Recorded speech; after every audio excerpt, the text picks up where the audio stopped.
Ya. Dan kata kuncinya adalah ikuti aturan atau Tekennya ketentuan itu ya, yang tekennya berlaku. itu ya. Kalau sudah tekun, Heeh. dilaksanakan dengan rajin benar, Insya Allah SPJ-nya aman. benar, di lapangan benar, Ya. verifikasinya benar, tekan akhirnya.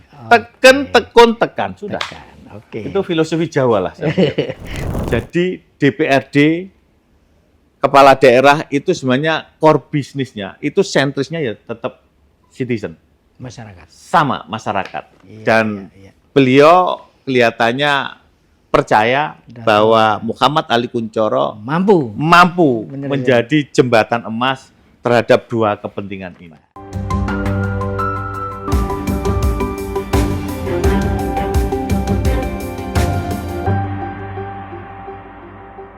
Assalamualaikum warahmatullahi wabarakatuh. Salam sehat dan salam sejahtera untuk kita semua.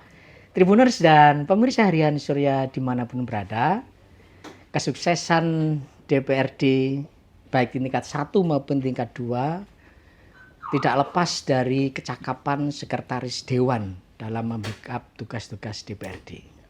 Karena itu kita ingin tahu sih apa tugas pokok dan fungsi sekretariat dewan, terutama yang sekarang saat ini saya Tri Mulyono, pemimpin redaksi Tribun Jatim Network, berada di DPRD Jatim.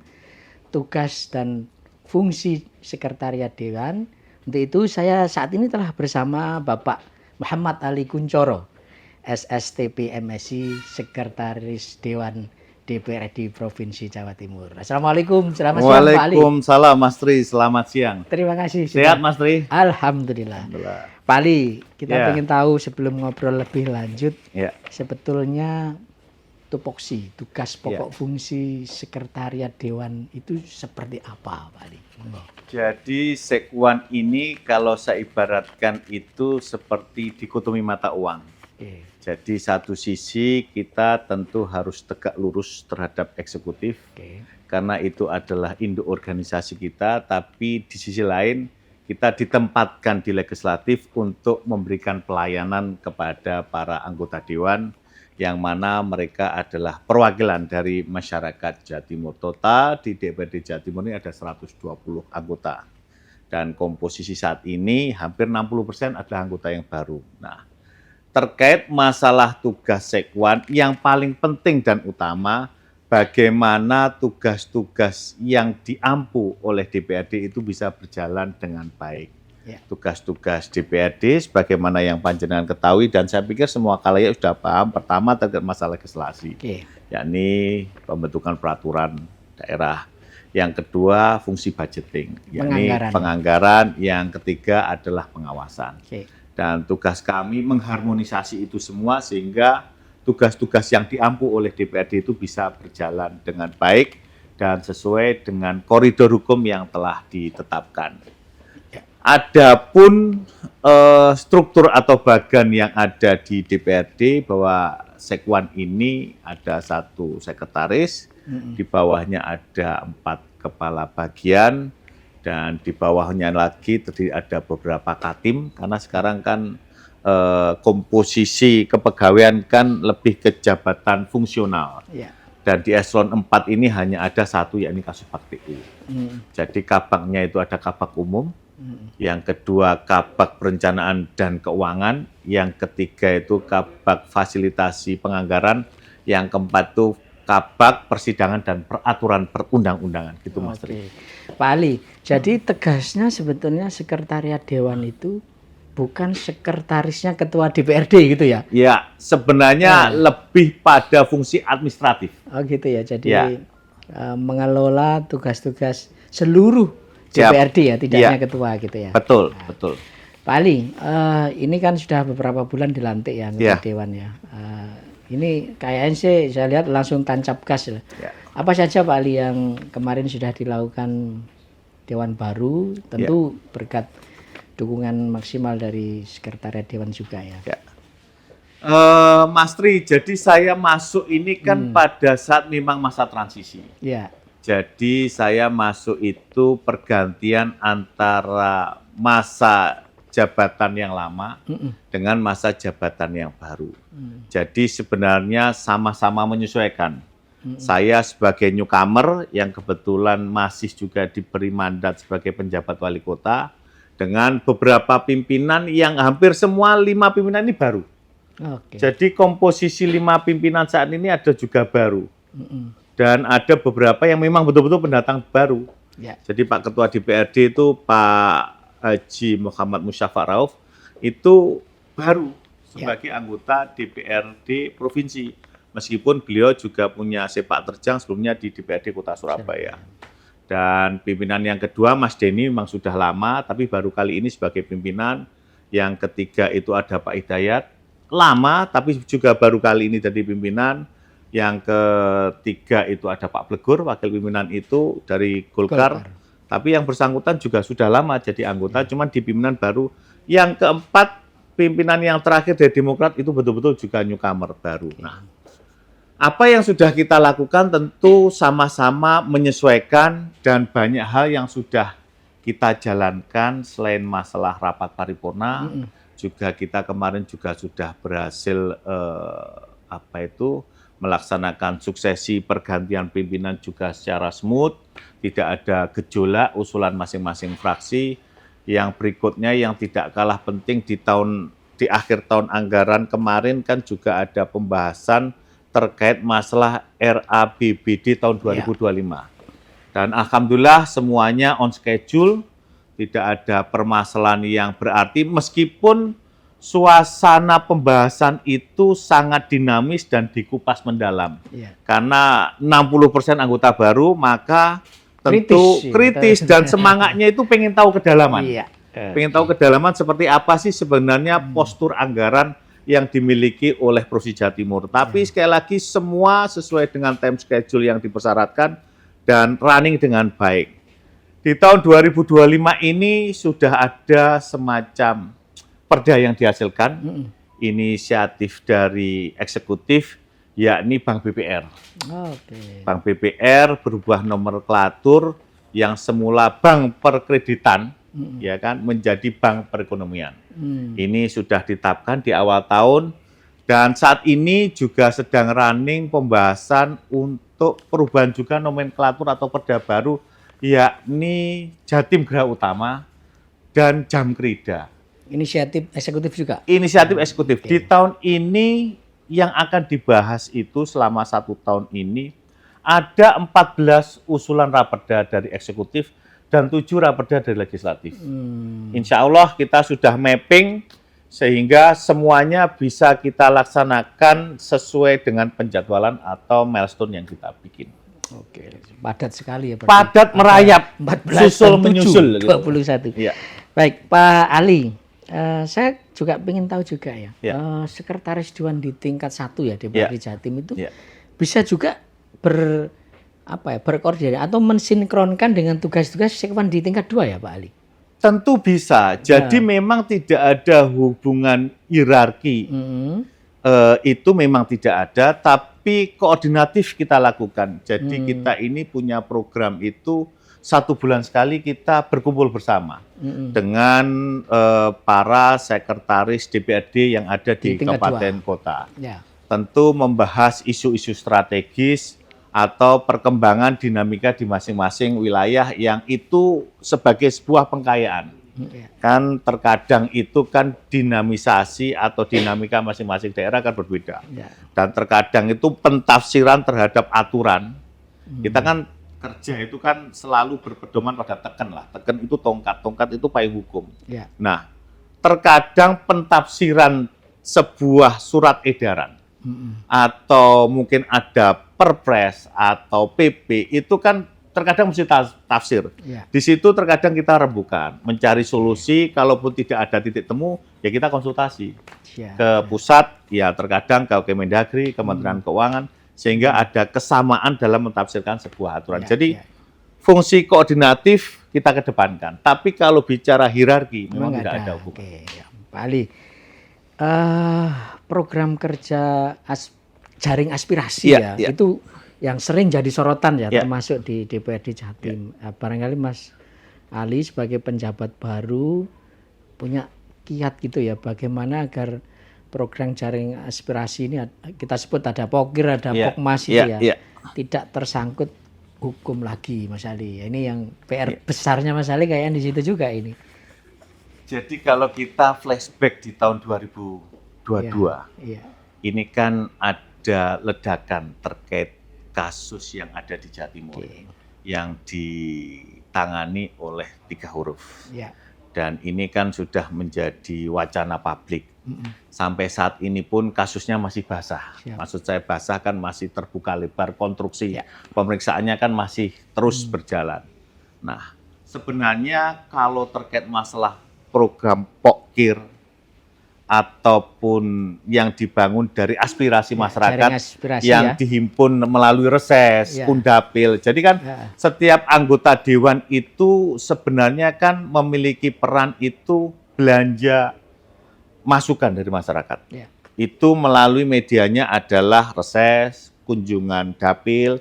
Mereka sebenarnya belanja, menampung seluruh aspirasi masyarakat yang dibutuhkan. Dan itu kan harus ada sinkron dengan program yang sudah ada di eksekutif. Programnya tidak ada masalah. Jadi program itu baik, benar, cuman implementasinya yang terkadang, mohon maaf, pentafsirannya yang membuat ini berbeda. Sehingga muncullah kasus yang menimpa di tahun 2022. Lalu apa yang bisa kita lakukan agar bisa memitigasi agar kejadian ke depan tidak terulang? Pentingnya itu, Pak. Kata kuncinya pertama, karena ini anggota baru, maka saya dengan segala keterbatasan dan kewenangan yang saya miliki, saya sampaikan, kita kan punya grup internal. Bahwa nanti itu timeline-nya kita sampaikan. Buku panduan kita sampaikan. Dan masing-masing dari yang bersangkutan kan juga ada pendamping. Kita des mereka. Kita beri pemahaman yang sama, sehingga jangan sampai ada deviasi kembali yang dilakukan. Jadi mitigasi ini sudah kita mulai saat ini juga. Pokir untuk anggota dewan yang saat ini, maka mereka baru akan bisa memperoleh itu di tahun 2026. Oh, gitu ya. Jadi saat ini mereka sudah mulai menghimpun usulan yang ada di masyarakat dan tentu harus sejalan dengan kamus usulan yang sudah dibangun tahun yang lalu. Karena ini kan 1 tahun berjalan. Disinkronisasi. Apapun aspirasi silahkan dimasukkan. Kalaupun tidak tertuang, maka di tahun 2026 itu ada kamus usulan yang berubah. Jadi mekanismenya itu setiap pokmas yang ada di masyarakat itu sebenarnya sudah ada kamus usulannya. Tinggal ngisi, yang boleh ini. Karena itu program yang berkaitan dengan eksekutif. Kalau ada di luar kamus usulan ini, boleh, tapi untuk tahun anggaran berikutnya. Tapi insya Allah saat ini nafas pembaruannya, nafas perbaikan yang dibangun oleh pimpinan dan para anggota DPRD, saya lihat sangat jauh berbeda. Bahwa semuanya pengen agar apa yang menjadi permasalahan di tahun kemarin 2002 tidak terulang kembali di masa sekarang dan masa yang akan datang. Dan kata kuncinya adalah ikuti aturan atau ketentuan yang berlaku. Kalau sudah tekun, dilaksanakan dengan rajin benar, SPJ-nya benar, di lapangan benar, verifikasinya benar, tekan akhirnya. Tekun, tekan, sudah. Itu filosofi Jawa lah.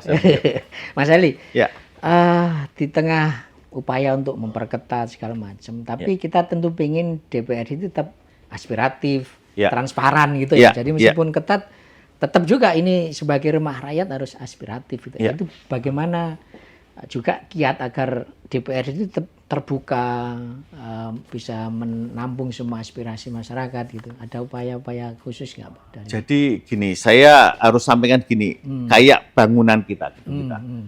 Kalau bicara sekuritas, maka akan mengurangi kenyamanan. Jadi ini nggak bisa nyambung. Kalau saya bikin semakin secure, maka akan mengurangi kenyamanan. Karena kan posnya ini rumah rakyat. Tapi kalau terlalu nyaman, maka keamanannya yang kurang. Ini yang dinamakan perlunya Golden Bridge, jembatan emas. Siapa yang bisa menjembatani emas? Ya sekretariat. Jadi sekretariat DPRD ini berusaha untuk bagaimana mengakomodir segala kepentingan yang dikehendaki oleh para anggota dewan, tapi kita juga memberikan batasan-batasan bahwa tidak semua aspirasi yang masuk itu juga bisa kita tampung secara sempurna. Nah, skill with people, jadi maksudnya kemampuan untuk mengkomunikasikan segala sesuatu, termasuk dengan eksekutif dong. Makanya saya bilang bahwa sekretariat DPRD ini golden bridge, jembatan emas antara eksekutif dengan legislatif. Eksekutif dengan rakyat, legislatif dengan rakyat juga. Iya. Oke. Kalau jembatannya ini tidak emas, jembatan CC ambrol, bahaya.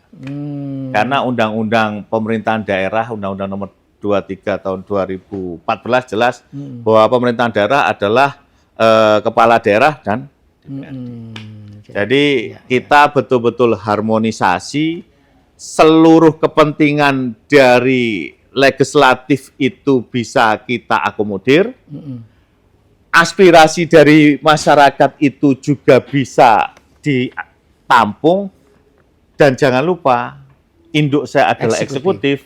Itu jangan sampai juga ada permasalahan.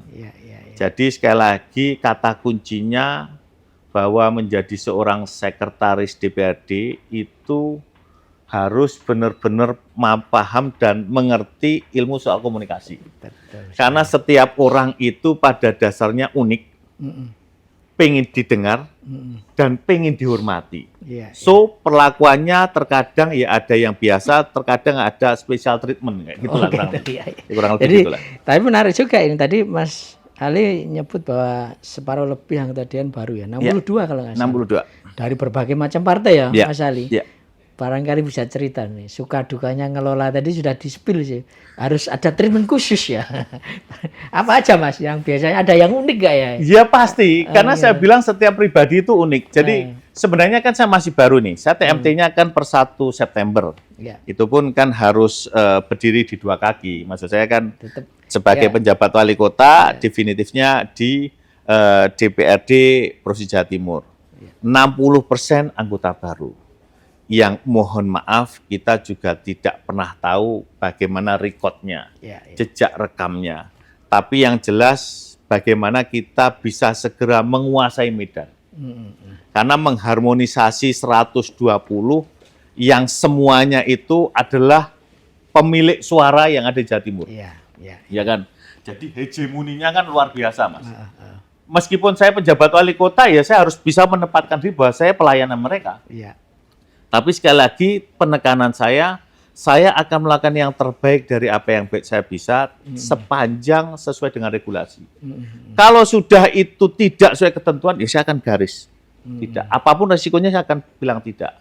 Karena sekali lagi ketika sudah berusaha dengan hukum itu luar biasa energi atau effort yang harus kita keluarkan. Makanya 120 orang, tantangannya pasti beda-beda, tapi lagi-lagi saya percaya sama apa yang ditakdirkan sama Tuhan, di mana ketika kita diberi sebuah amanah, maka Tuhan akan memberikan paket komplit kepada kita. Pasti dikuatkan, disiapkan, dimampukan. Dan kebetulan kan karir saya kan memang berhimpitan terus dengan pelayanan. Ajudan Bupati, jadi Karungga, Karo Apim, terus sempat ke Sispura, melayani masyarakat. Intinya balik lagi pelayanan lah. Udah, gitu aja. Mas Ali tadi kan sebut bahwa secara induk, Mas Ali ini sebenarnya eksekutif gitu, anak buahnya Bu Gubernur gitu ya. Nah, ketika ditempatkan di Sekwan ada pesan khusus nggak Mas Ali dari Bu Khofifah ya waktu itu ya? Sebagai Gubernur dan sekarang terpilih lagi. Sehingga ada pesan khusus nggak dari Bu Khofifah untuk mengamankan gedung dewan? Ibu itu menurut hemat saya itu kan layaknya seorang bunda ya. Saya pikir beliau punya mata yang cukup tajam dibanding apa yang dimiliki oleh para anak buahnya. Jadi kalau istilahnya kan view-nya sudah helikopter lah. Lebih-lebih beliaunya kan sudah ibaratnya itu permainannya sudah nasional. Jadi kita ini kan nggak usah diperintah pun lihat gestur beliau sudah paham. Karena saya pernah bekerja dengan beliau. Dan saya pikir beliau memberikan kepercayaan kepada saya untuk bisa bagaimana bekerja dengan baik di Sekretariat DPRD dan tentu bisa semakin membuat hubungan eksekutif dan legislatif semakin harmonis. Karena nawaitunya, core bisnisnya itu adalah sama-sama bagaimana memberikan pelayanan terbaik pada masyarakat. Jadi DPRD, kepala daerah itu sebenarnya core bisnisnya, itu sentrisnya ya tetap citizen. Masyarakat. Sama masyarakat. Iya, Dan iya, iya. beliau kelihatannya percaya bahwa Muhammad Ali Kuncoro mampu Bener, menjadi jembatan emas terhadap dua kepentingan ini. Baik, luar biasa sekali. Biasa di luar sebenarnya. Baik, Tribuners dan pemirsa Harian Surya, tadi banyak sekali ya, singkat padat tapi mendalam ya, banyak dagingnya lah tadi yang disampaikan Mas Ali Kuncoro sebagai Sekretariat Dewan. Kita berharap DPRD Jatim yang baru ini bekerja dengan maksimal sampai 2029 ya. Amin, amin, amin. Tidak ada amin. masalah apa-apa lagi. Saya Tri Mulyono, mohon undur diri dulu. Mohon maaf kalau ada salah-salah kata. Saya akhiri, wassalamualaikum warahmatullahi wabarakatuh. Waalaikumsalam warahmatullahi wabarakatuh.